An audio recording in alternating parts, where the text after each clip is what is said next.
Hello everyone, welcome back to my channel. Today we'll be studying chapter number 6, class 6 from NCERT, subject science. The topic is materials around us. Before we begin, let me ask you a simple question. What is material? See, a material is any substance that is used to create an object is referred to as material. मतलब ऐसी वो हर चीज़ जिससे हम कुछ बना सकते हैं उसे हम मटेरियल कहते हैं. Okay, for example, we use cotton to make clothes, we use wool to make sweaters, we use wood to make desk, we use steel to make frames, steel frames, we use wood to make furniture. इस तरह से wood क्या हुआ furniture के लिए, wood is material. Cotton क्या हुआ cloth के लिए, कॉटन इज मटीरियल. ओके, और the end product is cloth. हम किससे बना रहे हैं, कॉटन से बना रहे हैं. क्या बना रहे हैं, क्लोथ बना रहे हैं. तो जिसको यूज़ करके हम कोई चीज़ बनाते हैं वो मटेरियल कहलाता है. अब मटेरियल को हम कुछ पार्ट्स में डिवाइड कर सकते हैं. मतलब अब इतने सारे मटेरियल हम कैसे पढ़ेंगे एक एक करके, तो हमने उसको अपनी कन्वेंस के हिसाब से क्लासिफाई किया. Material on the basis of appearance. Appearance मतलब लस्ट्रस और नॉन लस्ट्रस. लस्ट्रस मीन्स नाम सुन के घबराना नहीं है, लस्ट्रस मीन्स शाइनिंग. अपीयरेंस के बेस पे लस्ट्रस है कि नहीं, मतलब ऑब्जेक्ट मटेरियल शाइनी है, चमक है उसमें, या चमक नहीं है, नॉन लस्ट्रस है. ठीक है. मटेरियल ट्रांसपेरेंट है, उसे आर पार हमें दिख सकता है, कि ओपेक है, पार हमें नहीं दिख सकता है. या फिर ट्रांसल्यूसेंट है, मतलब आर पार दिखेगा तो बट धुंधला सा दिखेगा. मटेरियल कैसा है, सॉफ्ट है या हार्ड है. सॉफ्ट मटेरियल मतलब कॉटन, हार्ड मतलब आयरन. अपीयरेंस के बेस पे लस्ट्रस का एग्जाम्पल हम क्या लिख सकते हैं, गोल्ड. नॉन लस्ट्रस का लिख सकते हैं would.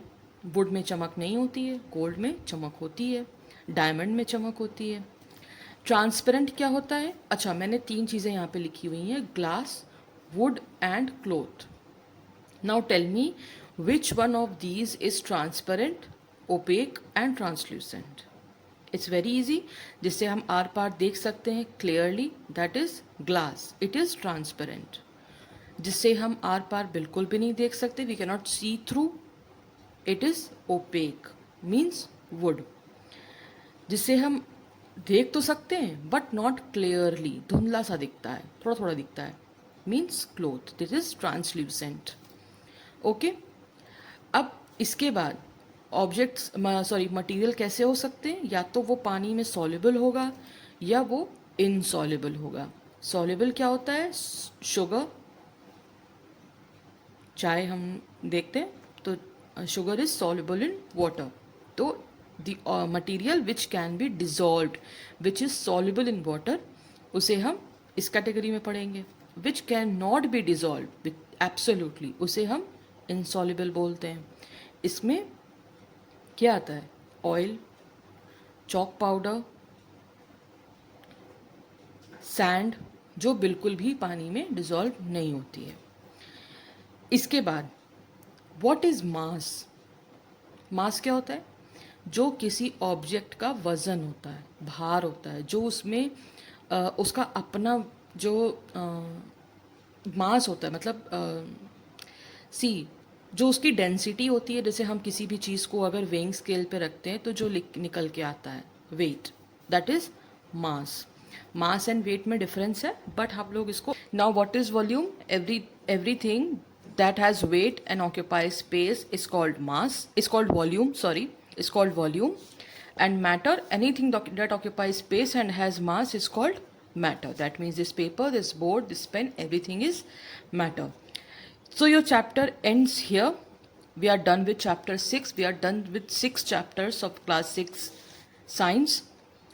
Now we'll be starting chapter number 7 tomorrow, and along with it, do tell me what subjects you want to study next, because we'll be done with science very soon, in within a week or so. Okay, and please follow, like, share, and subscribe for more videos. And if there is anything specific that you want me to teach you, then do comment down below. I'll be taking it in my next video. Thank you for watching, and please do like, share, and subscribe.